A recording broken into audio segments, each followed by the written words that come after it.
जो बाबा साहब ने बात कही कि पॉलिटिकल पावर द मास्टर की, तो हमारा तो निशान भी गठबंधन का यहाँ सिर्फ पे चाबी है। इस चाबी को अपनी परेशानियों का ताला खोलने के लिए 5 तारीख को ईवीएम का बटन दबा देना और अपनी समस्याओं की जिम्मेदारी हम लोगों पर छोड़ देना। और आप ये जानते हैं, जहां आपका पसीना बहता है वहां हम लोग संघर्ष करके अपना खून भी जो है देने का काम करते हैं। हर साला अपने साले को फोन करे और वो साला अपने साले को फोन करे और वो साला अपने साले को फोन करे। और जब हर साले को फोन करेगा तो कौन साला बच जाएगा जहां तक हमारी बात नहीं जाएगी। बहुत बहुत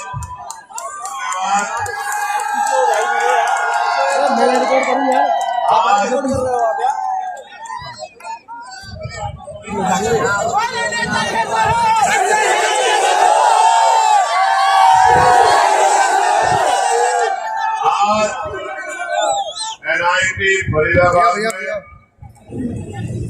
इस चुनावी सभा में भाई करामत जी के लिए वोट की अपील करने मैं और दुष्यंत जी पहुंचे हैं। इस सभा को अपनी बात रखने से पहले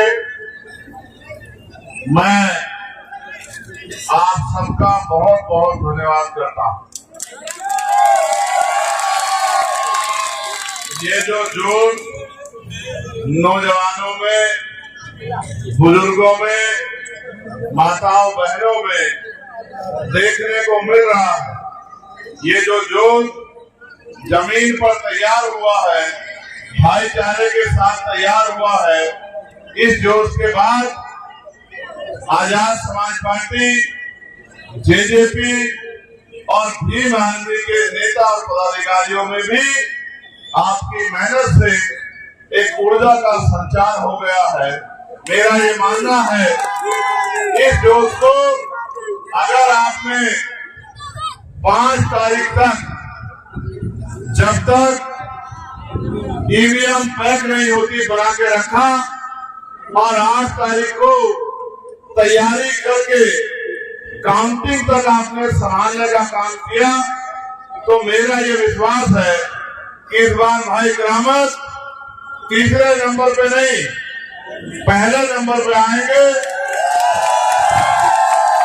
लेकिन ये तभी संभव होगा जब आप सब लोग अपने आप को खुद से हाजी करामत, दुष्यंत चौटाला और चंद्रशेखर आजाद मानकर मेहनत से काम करेंगे और फील्ड में जाकर अपनी जिम्मेदारी को अपने कंधों पर लेकर अपनी मेहनत को सफल बनने का काम करेंगे। मैं सभी धर्मों में जन्मे सभी संतों, गुरु और महान पुरुषों को नमन करता हूँ और सामाजिक परिवर्तन के सबसे बड़े नायकों में से राष्ट्रपिता ज्योतिबा फूले, छत्रपति साहू जी महाराज, डॉक्टर बाबा साहब अम्बेडकर, चौधरी साहब देवीलाल और मान्यवर काशीराम साहब को भी आज इस चुनावी सभा में नमन भी करता हूँ, याद भी करता हूँ। आप देखिए, ये परिवर्तन का दौर है। इस परिवर्तन के दौर में आपके, मेरे और हर एक NIT फरीदाबाद के नागरिक के कंधों पर जिम्मेदारी है कि जिन समस्याओं से वो पिछले लंबे समय से लड़ रहा है, अगर वो उन समस्याओं को दूर करना चाहता है तो एक कहावत है कि अजमाने को अजमाओगे तो वो ही मिलेगा जो मिलता आया है। अगर आप चाहते हो कि बदलाव हो तो सबसे पहले बदलाव की शुरुआत आपको अपने आप से करनी पड़ेगी। आपको एक मजबूत फैसला लेना पड़ेगा आपको, क्योंकि कानून जो है वो विधानसभा में बनते हैं या पार्लियामेंट में बनते हैं। सड़कों पे कानून नहीं बनते, नारे लगाने से कानून नहीं बनते। कानून बनवाने के लिए अपनी वोट का प्रयोग करना पड़ता है। हम 10 रुपए का सामान खरीदते हैं तो उस सामान को 4 बार चेक करते हैं। लेकिन जब लाखों करोड़ों रुपए से कीमती और अपने क्षेत्र के, अपने बच्चों के, खुद के भविष्य के बदलाव का फैसला करने के लिए वोट देते हैं, तो कभी किसी के कहे से, कभी किसी के कहे से वोट देते हैं और फिर 5 साल कहते हैं कि हमारे लिए कोई काम नहीं हो रहा है। मैं तो आपसे कहना चाहता हूँ, जैसा मैंने पहले कहा कि अगर शुरुआत करनी है तो खुद से कीजिए। जब आप मन बना लेंगे, आप मन पक्का काम कर लेंगे, आप खुद में अपने आप को जिम्मेदार महसूस करेंगे, अपनी जिम्मेदारी को उठाएंगे और मेहनत करेंगे, तो भाई करामत का भी हौसला बढ़ेगा और फिर परिवर्तन भी सुनिश्चित होकर हो पाएगा। हमारे साथियों, इतनी बड़ी संख्या नौजवानों की है, उसके बराबर संख्या जिम्मेदार लोगों की भी है और मैं मातृशक्ति को बहुत बहुत धन्यवाद दूंगा। हमारी माएं बहनें भी बहुत बड़ी संख्या में अपना आशीर्वाद देने के लिए यहाँ पहुंची है। गर्मी भी बहुत है और जगह भी कम है, लेकिन आपका उत्साह बता रहा है कि इस बार NIT में परिवर्तन होकर रहेगा। मैं तो आपसे कहना चाहता हूँ, आप इधर उधर मत देखिए, आप लक्ष्य की तरफ देखिए। जिस तरह से अर्जुन का ध्यान मछली की आंख पे था, आप सब कार्यकर्ताओं का ध्यान अपने अपने बूथ पे होना चाहिए। जब आप अपना अपना बूथ जीत लोगे तो फिर आपको कोई विधानसभा में नहीं हरा सकता और जब आपका बूथ तैयार हो जाएगा तो फिर आपको घर से निकल के बराबर वाले बूथ को तैयार करना है। और हम तो डॉक्टर बाबा साहब अम्बेडकर के एक एक शब्द को अपने जीवन के लिए मार्गदर्शन मानते हैं। तो बाबा साहब अम्बेडकर ने कहा था, political power is the master की। राजनीतिक सत्ता वो चाबी है जो आपकी सारी परेशानियों का हल कर देगी।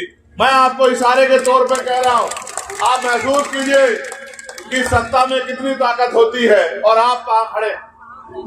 एक एक MLA को जीत के सत्ता बनेगी और सत्ता में ये ताकत है कि पीने के पानी के दाम से लेके बिजली का दाम हो, अच्छे स्कूल कॉलेज कहाँ बनेंगे, अच्छे हॉस्पिटल कहाँ बनेंगे, उद्योग धंधे कहाँ लगेंगे, रोजगार कहाँ मिलेगा, बहन बेटियों के सम्मान की सुरक्षा के लिए और उनकी तरक्की के लिए क्या क्या कानून बनेंगे, और तो और किसानों को फसल के दाम मिलेंगे नहीं मिलेंगे, न्यूनतम वेतन क्या होगा और बिजली पानी के साथ साथ पेट्रोल डीजल के क्या दाम होंगे, ये सरकारें तय करती हैं। और तो और इलाज की व्यवस्था कैसी होगी, पढ़ाई कैसी होगी, ये सरकार तय करती है। और जैसे मैंने कहा कि जो आपकी बुनियादी समस्याएं हैं, अगर आपने अपना MLA जिता लिया तो वो असेंबली में जाके आपकी समस्याओं के लिए आवाज उठाएगा और फिर आपकी समस्याओं का हल होगा। अगर आपने वोट का सही प्रयोग नहीं किया तो फिर आप 5 साल ऐसे आंखें फैला के देखते रहेंगे। आप मेरी बात पे गौर कीजिए, जो बात मैं आपसे कह रहा हूँ, ये वोट का अधिकार बिकने के लिए या ये वोट किसी को फेंकने के लिए हमारे महापुरुषों ने बलिदान देके हमें नहीं दिलाई। ये वोट हमें शक्ति निर्माण के लिए मिली है और शक्ति संघर्ष से निर्माण होती है। संघर्ष आप खूब कर रहे हैं, अब इस संघर्ष को वोट में तब्दील करवाने के लिए आगे बढ़ के मेहनत कीजिए। आप ये जानते हैं आवाज उठाने से क्या होता है, इसका एक बड़ा उदाहरण मैं आपको बताता हूँ। 29 जुलाई को पार्लियामेंट में मैंने आवाज उठाई, बजट सेशन चल रहा था, बजट में अपनी बात रखते हुए कि न्यूनतम वेतन मजदूर जो है, कर्मचारी जो है, वो मेहनत करता है, पसीना बहाता है, लेकिन कहीं 250 रुपए मिलते हैं, कहीं 300 रुपए मिलते हैं, कहीं 400 रुपए मिलते हैं। मैंने आवाज उठाई कि न्यूनतम वेतन 700 रुपए होना चाहिए और 1 महीने सरकार ने संज्ञान नहीं लिया कि अगले महीने देखेंगे। फिर हमने दिल्ली में एक बड़ा आंदोलन 11 तारीख को किया और फिर अपनी मांगों का ज्ञापन सरकार को सौंपा। मैं धन्यवाद दूंगा भाई दुष्यंत जी का, उन्होंने उस आंदोलन में बहुत बढ़कर के सहयोग किया। और फिर आप देखिए 3 दिन पहले नोटिफिकेशन जारी हुआ कि अब न्यूनतम मजदूरी जो है वो 783 रुपए होगी। ये कैसे संभव हो पाया? ये तभी संभव हो पाया जब हमने पार्लियामेंट में सवाल खड़ा किया। आपकी वोट से चुना नेता आपकी वोट को लेके 5 साल आपकी बस्तियों में दिखाई नहीं देता, एक समस्या पे आवाज नहीं उठाता। जो कहावत ये है, अगर आप किसी की मदद नहीं कर सकते तो उससे प्यार से दो बात ही कर लो। जो आदमी आपके लिए असेंबली में बोल नहीं सकता वो आपको अधिकार दिलाएगा कैसे? इसलिए मैं आपसे कह रहा हूँ, भाई करामत लंबे समय से सेवा कर रहे हैं, लंबे समय से प्रयास कर रहे हैं कि आपका आशीर्वाद उनको मिले।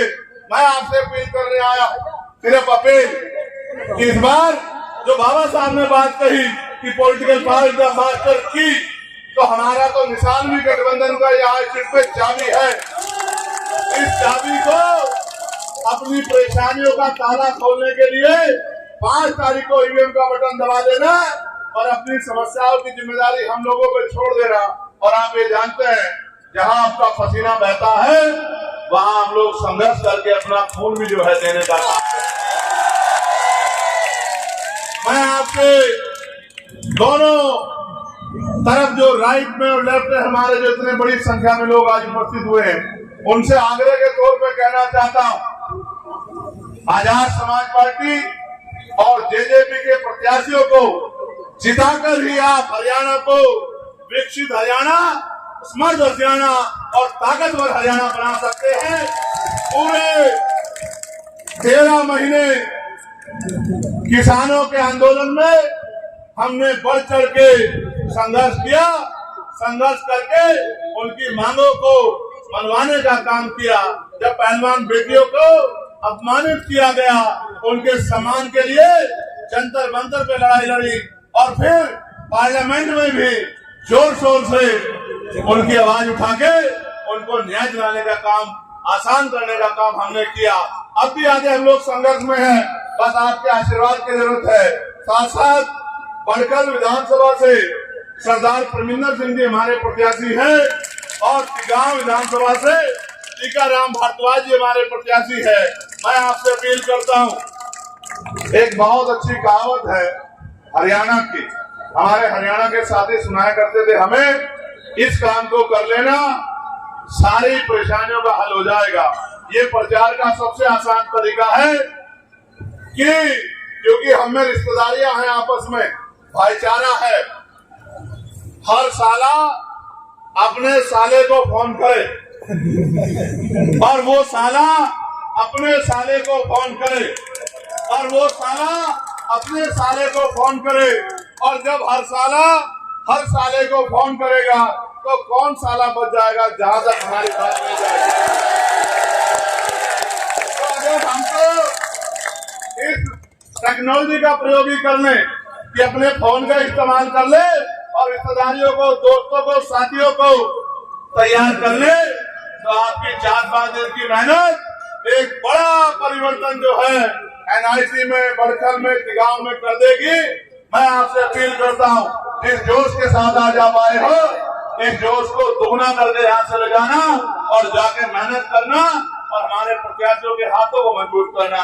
आपने मुझे सुना, इतनी बड़ी संख्या में आप आए, आपने आके मातृ शक्ति भाइयों ने, बड़ों ने आशीर्वाद दिया। मैं आपका अभिनंदन, वंदन और स्वागत करता हूं। और साथ साथ जेजेपी, आजाद समाज पार्टी और भीम आर्मी के नेताओं का भी, कार्यकर्ताओं का भी धन्यवाद करता हूं, क्योंकि कार्यकर्ता रीढ़ होती है और कार्यकर्ता संघर्ष करता है। मैं इन बहादुर कार्यकर्ता का हौसला बढ़ाते कहना चाहता हूं, उठो, संघर्ष करो और अपना मैदान जीत लो। आने वाला कल आपका है, आने वाला भविष्य हरियाणा का भाई दुष्यंत चौटाला है। आगे बढ़ के मेहनत करो और एकजुट होके इस लड़ाई में अपना, इस संघर्ष में अपना योगदान दो। बहुत बहुत धन्यवाद। जय भीम, जय भारत, जय संविधान, जय जवान, जय किसान।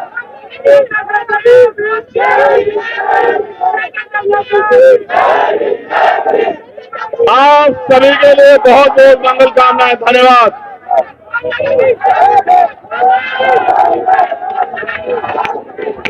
सभी